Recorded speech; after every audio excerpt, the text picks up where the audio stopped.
Game day is right around the corner, Super Bowl 56, and there's still one thing the Rams have not done all postseason that they're going to need to do to call themselves world champions. You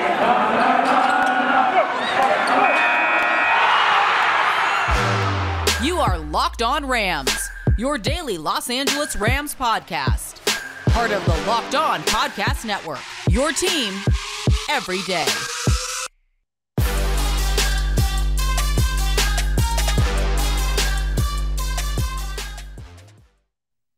Today's podcast is brought to you by Get Upside. Make sure you get that Get Upside app on your phone. You can start earning cash back at the pump right away, but you need to put that Get Upside app on your phone.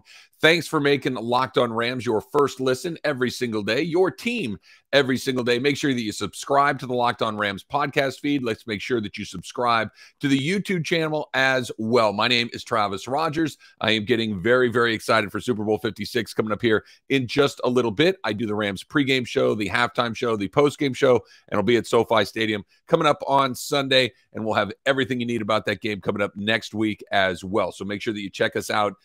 Coming up next Monday, just a couple of days from now. Hopefully we're having a party here on Locked On Rams, or we're talking about, well, the other thing that happened. But let's talk about what needs to happen coming up in that game, coming up on Sunday in Super Bowl 56, because the Rams have put themselves in a really unique position. Obviously, a chance to win the Super Bowl, but more uniquely, I think, is the fact that they're here and they still have not found a way to play two really clean halves of football in one game. I get it. It's the playoffs. Not everything goes exactly according to plan. That sometimes your game plan isn't going to be smooth and silky and everything you try works and everything your opponent tries doesn't work. I get that. But let's take a look at the three playoff games that the Rams have had to get here and kind of break it down half by half and see if there's a trend heading into the Super Bowl. Let's go all the way back to the wild card round, which feels like about a million years ago at this point. But the Rams open up at home against SoFi against the Arizona Cardinals. In retrospect, probably the exact team that the Rams would have picked if you're talking about starting a playoff run. You want somebody you're familiar with. You want somebody that you've had a great deal of success with, somebody that you have a great deal of confidence with going into this game, and that's the Arizona Cardinals. Sean McVay's lost to them one time in his entire career as a head coach of the Rams. That was earlier this season, and he got that squared away very quickly. So what happened in that game? The Rams win the game comfortably. But in the first half, everything the Rams tried worked. Everything that they needed to do offensively and defensively worked. It was one of those very rare playoff games that's kind of comfortable, right? Most playoff games are kind of dirty and messy and tension-filled and anxious and all of those things that make this stuff fun. But that playoff game against the Arizona Cardinals was pretty perfunctory. It was pretty easy as far as NFL playoff games go. The Rams come out to a 21-0 lead at the halftime, and you're feeling, okay, they got this one in the back pocket. Now, the second half, a little bit of a different story. They did not look like they looked. They give up no points in the first half. They give up 11 points in the second half. They score 21 points in the first half, only 13 in the second half. Now, you could argue, and I think it's a good argument, that the reason it was so different in the second half is that the Rams back-pocketed this thing. That the Rams realized we're not losing this game. They can't beat us. We have too big of a lead. We're too good of a team. They're not quite ready for this. So let's, whatever we were planning on doing in the second half, put it away. Don't put it on tape. Don't let anybody see what we can save some of our powder, right? We'll keep this for another day. So you had a really brilliant first half and then a second half that was just kind of flat and uninspired. But it did start a trend. Let's go to the second playoff game in the divisional round against the Tampa Bay Buccaneers. I don't know if I've seen the Rams play a better half of football all season long than they did against Tampa in the first half. They take a 20-3 lead at the half, and it should have been bigger, right? It probably should have been 27, at the worst 23. Cam Akers fumbles on the goal line. We remember that one. That was the beginning of the, hey, what's going on here? But everything that the Rams tried to do worked. They were able to move the ball very, very effectively on offense. They were able to be good in the red zone. They hit a couple of big plays, and their defense was all over Tom Brady. Von Miller, Aaron Donald, just absolutely creating chaos in the backfield. And that game, for a half, felt like the Rams were getting ready to run them out of their own building.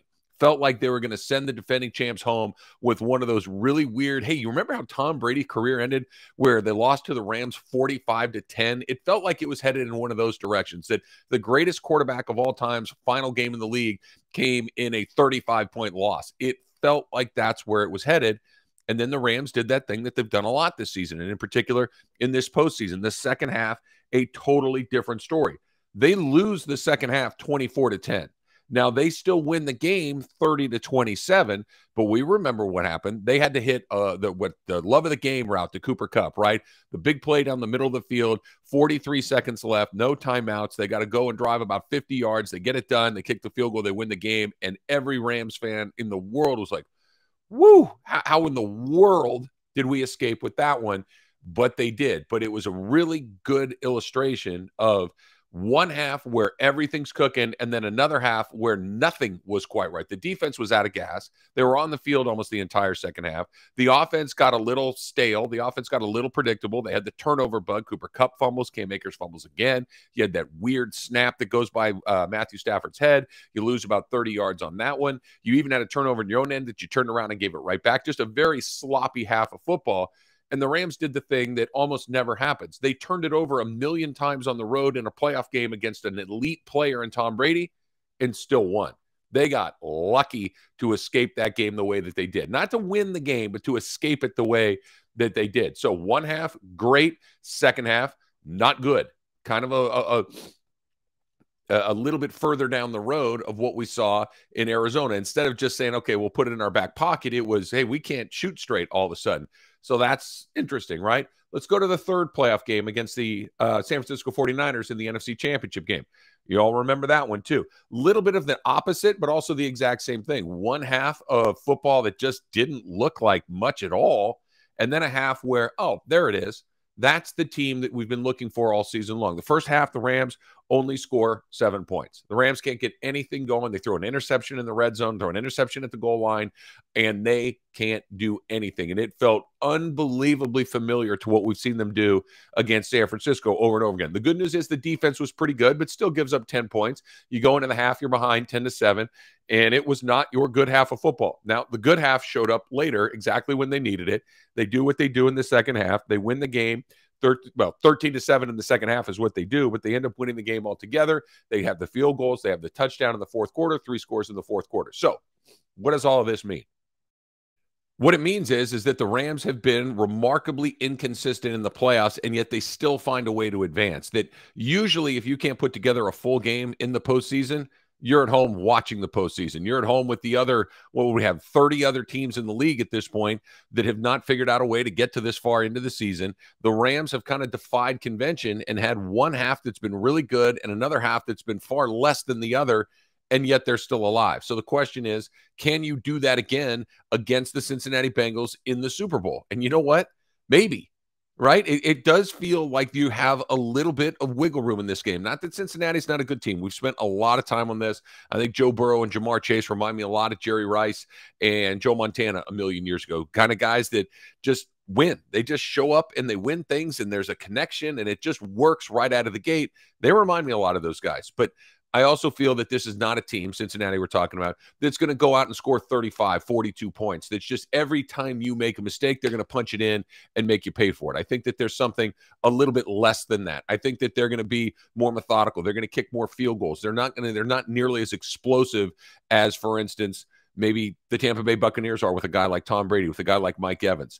I think they can survive it. Now, if you can find a way to play 3 really good quarters, you have a chance to win this game. You have a chance to bring the first world championship to Los Angeles. You have a chance to do something that we haven't seen anybody here in LA do since the Raiders did it back in the early 80s. Okay, there's not been a World Series, or excuse me, a world championship team, a Super Bowl team here in LA since the early 80s. That's really hard to imagine. That's a long time ago. I was still in school at that point. That's how long ago that was. So it's a very big opportunity for them to do it, but you're going to have to find a way to kind of smooth out the difference between the two halves. I think they will have a lead. We know what Sean McVay is like with a lead, 47-1 with the lead at halftime, but we also know that Joe Burrow is one of those guys that can come back and do all sorts of other things as well. Okay, so let's talk about that next, right? What are the 3 most important things that they need to do do to win that game, to have a Locked On Rams show on Monday that's a celebration and talking about all the things that went right as opposed to all the things that went wrong. But first,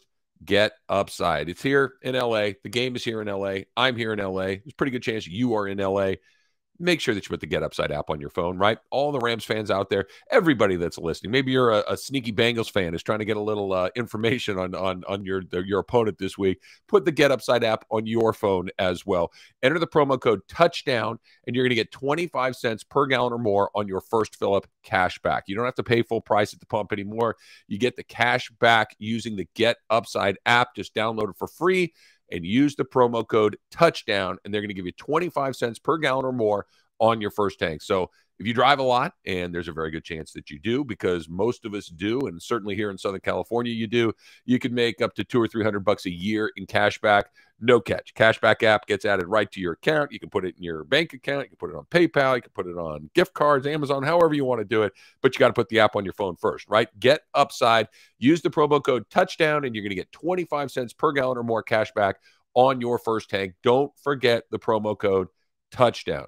Just because we're getting close to the end of the football season doesn't mean that BetOnline doesn't have you covered all season long. More props, odds, lines than ever before as we get close to the end of the football season, right up to you-know-what coming up in just a couple of days. BetOnline.net remains the best spot for all your sports scores, podcasts, and news the entire season. And it's not just football. Even though that's just about over, BetOnline has up-to-the-minute information on pro and college basketball, NHL, boxing, UFC, along with live real-time updates of current games. So whatever you like to play, whatever your sport of choice is, BetOnline has you covered. Don't wait to take advantage of all the new amazing offers for the 2022 season. BetOnline, where the game starts. And it's here, and it's almost over, believe it or not. It's Super Week, brought to you by Get Upside, and there is no better place to get coverage of the big game than the Locked On NFL podcast, Locked On Bengals, and right here, Locked On Rams. We are all here in LA covering the game all week long. Okay, so the three things that need to happen for the Rams to be champs come Monday morning. For the Rams to be called the first Los Angeles Super Bowl champion since the Raiders have been to two other cities since then, right? The Raiders have been back to Oakland, and now they're in Las Vegas. That's how long it's been since the city of Los Angeles has been able to have a Super Bowl winning football team. And we're just a couple of days away from being able to say that again. So the number one thing, I feel like I've said this 1,000 times because it's that important. The Rams need to not throw interceptions. And I shouldn't even say the Rams need to not throw interceptions. Matthew Stafford needs to not throw interceptions. If he can play cleanly. Now, look, we saw what happened against San Francisco. He threw up a jump ball that Jaquiski Tartt just dropped. I would prefer not to see that again, but I do think that it's the difference, right? That we're talking about a quarterback that when he doesn't throw a pick, this is not a euphemism. This is the truth. When he has not thrown an interception, 0 interceptions in a game, they have not lost. That seems like a pretty good formula to not losing again. That if you don't give them short fields, if you don't give them free points, pick sixes, if you don't give them additional opportunities, and not just that they have additional opportunities as well, but you are taking opportunities off of your own board, right? Not only do they get a chance, but you just lost a chance. I think that's the number one thing going into this game. If they throw one interception, the Rams are about a 50-50 proposition, a little bit better than that. They've been 5-4 this season when he throws one interception. But, okay, now we're down to a coin flip. Anybody want that? Nope. If he throws more than one interception, the Rams lose more than they win. Now, that's probably true of just about anybody. You can't really escape a bunch of interceptions along the way, but the Rams, it literally is that straight of a line. 0 interceptions, never lose. 1 interception, 50-50. More than 1 interception, odds are you're going to come home without a win. That's how important it is that he plays well. That's how important it is that he makes good decisions. And look, there's a scenario that exists where the Rams are behind. They against San Francisco. They were tied late in the game against the Tampa Bay Buccaneers. There's a chance he's going to have to push. There's a chance he's going to have to be aggressive. There's a chance he's going to have to maybe take some chances along the way that you might not want to. So let's make sure that those passes, those opportunities, those moments are interception free, because if they are, I think they are in an unbelievable. I really don't see a scenario where the Rams have a 0 interception game and they lose. I guess it's possible. I guess Joe Burrow could go bananas and throw for 5 touchdowns or whatever it is, and somebody else could fumble a bunch of times again. I guess it exists, but I don't think it's very likely. I mean, think about it. The Rams fumbled 4 times and found a way to win a game. That's how good Matthew Stafford was in that game. If he can be anything near that, they are in very, very good shape. So let's go to the second reason. Number 2, you need to do almost the opposite of what I just said to the other guy. You need to get to Joe Burrow. You need to make sure that he is in distress the entire game. Now, I get that he's pretty good when he has to move. I get that he's an athlete. I get that he can move his feet. I get that he can throw on the run. I understand those things, that he's not a statue. He's not Peyton Manning. He's not Tom Brady. He's not one of those guys that you know exactly where he's going to be, and maybe he'll dip a shoulder. Maybe he'll step up in the pocket or whatever it might be. He's going to move. That being said, there's nobody out there that's better on the move than they're not on, setting up and deciding and stepping into a throw and ripping it and letting it go. And think about what the Rams have coming in. You need to hit him. You need to harass him. You need to turn him over.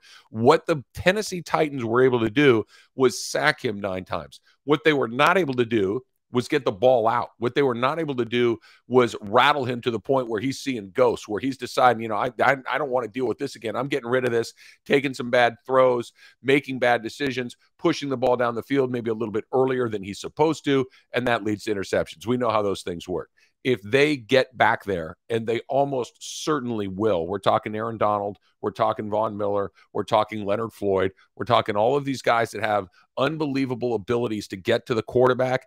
If they can do that, if they can make him run for his life early in the game and continue that pressure throughout the entire game, it's another one of those things. I don't know how they get out of that, because as good as Tennessee's defense was that day, 9 sacks, we'll say it again, right? As good as those guys were, they don't have Aaron Donald. They don't have Leonard Floyd. They don't have Von Miller. Those guys not only get back there, they knock that ball loose. And I don't care how tough Joe Burrow is. He is. I don't care how cool, calm, and collected he is. He is. I don't care if he's got the Kavorka like Kramer from Seinfeld, which he might, where everybody just kind of loves this guy and he's the center of attention and he wears it really well.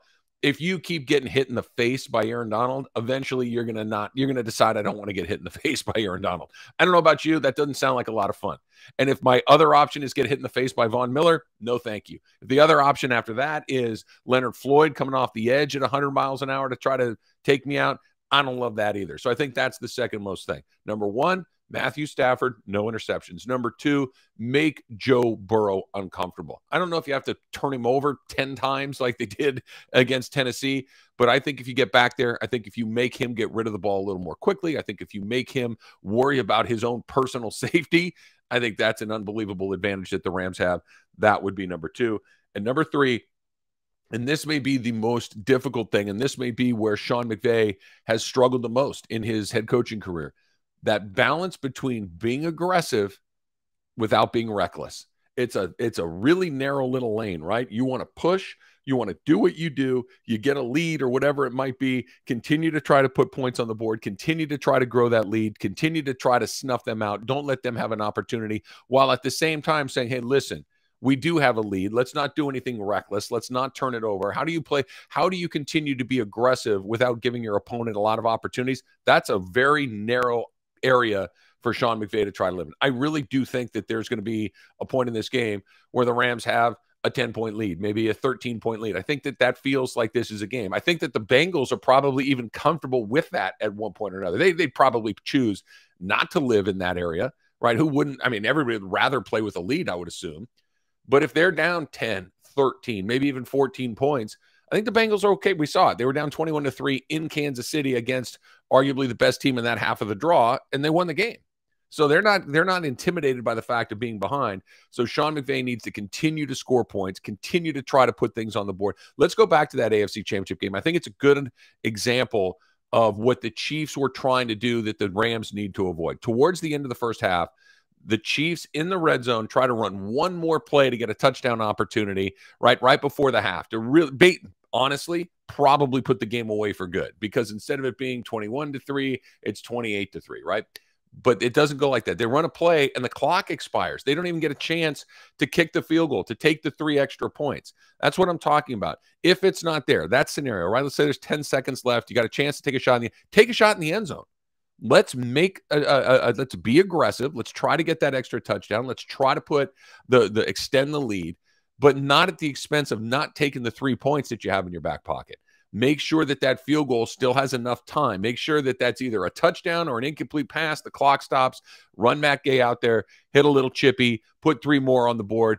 And because I guarantee you Cincinnati winning the half, like how in the world are we still in this game? How are we still here considering what they did, considering what we did, and a little bit of bounce? Those are the opportunities. Those are the examples, I think, of what Sean McVay needs to do. Be aggressive. Do what you do. Throw the ball. Push it to Cooper Kupp. Push it to OBJ. Continue to run the ball. But at the same time, don't be reckless. And all of a sudden, hey, that 2-touchdown lead, now we're down 4. Now we're up 4.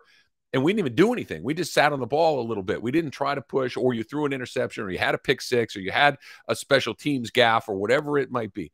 Be aggressive without being reckless. I think that's the third most important thing that the Rams absolutely need to do this Sunday to be called Super Bowl champions. That sounds good. I like saying that. I hope I get to say that for the foreseeable future. Locked On Rams, home of the Super Bowl champion Los Angeles Rams, where we talk about everything Rams. So, okay. Who are we doing this for, right? You remember the old movie, The Outsider? We'll do it for Johnny. It's the Do It for Johnny Super Bowl for the Rams. I'll tell you who they're going to do it for. That is coming up next. Let me tell you about Built Bar first, right? We're into February, middle of February. Are you still hanging in there? Are you still making good decisions with your food? Are you still going to the gym? Are you still trying to make that New Year's resolution a reality? Have you added Built Bar to the routine? You should. Covered in 100% real chocolate. Yes, there's puffs included. 100% real chocolate, and they just taste great. You candy bars, that's the bad choice. Some of those other protein bars and stuff, you know what they taste like. I don't want to say it here, but you know what it is. They just do not taste good. You give up. You start eating all the other stuff that you're supposed to. What you're looking for is low-calorie, high-protein bars. That's Built Bar. Replace your candy bars with these. They're better. They're just, here's what you get. 130 calories, 4 grams of sugar, 4 net carbs, 17 grams of protein. That's what you're looking for. Go look at that compared to some of these other things. You're going to be blown away. It's the easiest choice in the world. Mint brownie, coconut almond, all the new flavors. Go check them out for yourself. Here's how you do it. Built.com. Use the promo code LOCKED15, and you're going to get 15% off of your order. Use the promo code LOCKED15 for 15% off at built.com. And it is just about here, right? Just coming up on February 13th, Super Bowl 56 here in Los Angeles. And you got to be there. You got to support the Rams. You got to support your team. Fill up SoFi with blue, yellow, and that new white that they're going to be wearing on Super Bowl Sunday that you are going to love. You can scour resellers to buy an overpriced ticket closer to the day, but don't wait. You can lock in the Super Bowl experience of a lifetime right now with our friends at On Location. True 50-yard line seats, only available with On Location. An invite to celebrate on the field with the champs, On Location. And it's not just about game day. Exclusive Super Bowl weekend events across LA, pregame parties featuring A-list music talent, and so many other things you will not believe it. The official hospitality partner of the NFL is offering you the most exclusive ticket packages available, period. On location, exp.com/SB56, or even better, search Super Bowl On Location. That's Super Bowl On Location to get yourself to LA the right way. Okay, so the Do It for Johnny portion of this, right? That you remember Do It for Johnny, right? Maybe not. Maybe you're a podcast listener, so maybe you don't quite understand. And by the way, thank you for checking out Locked On Rams. Make sure you subscribe, make sure you review, make sure you tell everyone that you possibly know to check out Locked On Rams. But before Daniel LaRusso became Daniel LaRusso on Cobra Kai and ruined a franchise for hundreds of thousands of people, he was in The Outsiders. And Matt Dillon, before he had those giant horse teeth and Something About Mary, he was in The Outsiders. And then Johnny got caught in a fire and he died before they fought the Socs. And so they're going to do it for Johnny, man. We'll do it for Johnny, right? So who are the Rams going to do it for? Who are the Rams trying to make sure is the guy that has the Super Bowl championship, kind of the cherry on top of their sundae, the thing that lets them be Super Bowl champions for the rest of their life? None of that, yeah, but hey, he was really good, but, right? Dan Marino. How often do you hear the Dan Marino conversation? And it's always, Dan Marino's one of the greatest quarterbacks of all time, but he never won a Super Bowl. So who are the most important players for the Rams to try to avoid that for? The Do It for Johnny game, right? Number one, first and foremost, it has to be Aaron Donald. Aaron Donald's the best player on this team. Aaron Donald is probably the best player in the league. And I'm not saying he's the best defensive tackle in the league. I'm not saying he's the best defensive player in the league. Aaron Donald is probably the best football player in the entire NFL and has been for some time. Let's get that guy a Super Bowl. Let's make sure that Aaron Donald's resume is not – Aaron Donald was the most ferocious defensive player of his era, only he never won a Super Bowl despite getting to, at this point, 2 of them. Let's take that off the board. Let's make sure that that's not something that's said about Aaron Donald. I think he's number one. I think that if you're doing that impassioned speech, when Sean McVay brings everybody together and says, guys, I just want to tell you what's on the line here. I think Aaron Donald is this guy at this point in his career and doesn't have this is part of that conversation. And then right behind him, just right behind him, Andrew Whitworth. Aaron Donald's going to go to the Hall of Fame, right? Aaron Donald has already had the credentials that are going to secure his spot in Canton, Ohio. I don't think that's true of Andrew Whitworth. Maybe. And I'd like to see it happen for him because he just won the Walter Payton Award. Congratulations to him. That's an amazing accomplishment, an amazing award that you are the best citizen in the NFL. That's something. That's really, really cool. That being said, I don't know if he ends up in the Hall of Fame one day. He is a multiple-time Pro Bowler. He changed the entire culture of this Rams team when he came over. There's a great piece the other day about how he would have like a little tutorial session for younger offensive linemen when he came over, kind of teaching them some of the techniques that he'd learned in his million years in the NFL. It's against his former team. It's almost certainly his final game in the NFL. Having a Super Bowl ring for Andrew Whitworth, I think, is incredible important. So do it for Johnny. Let's do it for Andrew Whitworth. I think Matthew Stafford is probably the third guy after that. I think that Stafford is the guy that is going to be remembered as the guy that got stuck on a bad team, and then when he finally had an opportunity to go to a good team, it popped. If he goes 1-for-1 with the Rams, and then whatever happens next, by the way, maybe he'll get another one. Maybe there will be a second one. Who knows what happens beyond this year? But if he spent 12 years in Detroit, and it was a big, loud nothing, right? A couple of playoff appearances, no wins, bad teams, just a terrible ownership, bad coaches, just the whole thing, you can kind of write all of that off as, look, he just got bad luck. The second you put him in the right spot, boom, Super Bowl. I think that's an incredibly valuable opportunity for him, for the Rams, for his legacy, for whatever potential Hall of Fame candidacy he might have. That Super Bowl kind of takes him to a whole nother level. And then lastly, you know who's on this list? And it's odd because he's one of the few remaining St. Louis Rams. It's Aaron Donald, Rob Havenstein, and this guy. Johnny Hekker. Do it for Johnny, right? Johnny Hekker was arguably the best player on this team not named Aaron Donald when they came to L.A. He was the punter. Is the punter. So, really? We're talking about the punter as the do it for Johnny guy? Yeah. He was the face of this team for a while. As weird as that sounds. Before Jared Goff took over, before Todd Gurley really kind of took off, Aaron Donald doesn't say a whole heck of a lot. As great as he is, you need somebody that's going to talk. That was Johnny Hekker. And he was doing almost trick shots with his punts. It was a pretty remarkable turn of events that he was able to do because he took a terrible Rams team and kind of would keep them in games. They didn't win a lot of games, but the only reason they were in games is because everybody that played against the Rams, they had to drive 94 yards to score a touchdown, right? The Rams defense was halfway decent. You make them go 94 yards over and over and over again. That's because Johnny Hekker's constantly dropping it inside. Johnny Hekker probably will end up in the Hall of Fame. Okay, we'll see. You know, not a ton of punters are in there, but if they are going to put another one in, he's probably on the list. He's had a remarkable career. I think he's in the do it for Johnny category. Longtime Ram, great deal of success, been here a long time, been a loyal teammate, been a very valuable member of the community, and I think I'd like to see him get one as well, just having been around the team as long as he has. So we've got Aaron Donald, Andrew Whitworth, Matthew Stafford, and Johnny Hekker as our do it for Johnny players going into Super Bowl 56. Okay. Thank you very much for making Locked On Rams your first listen every single day. Your team every day. Don't forget to subscribe to the podcast feed. Don't forget to subscribe to our YouTube channel. And coming up on Monday, we will have all things Super Bowl 56. So make sure you check us out first thing Monday morning. For your second listen, you know what to do. You make it Locked On Bets, hosted by your boy Q with expert analysis by Lee Sterling. Until then, until Super Bowl 56 is in the books, whose house? It's Locked On Rams' house.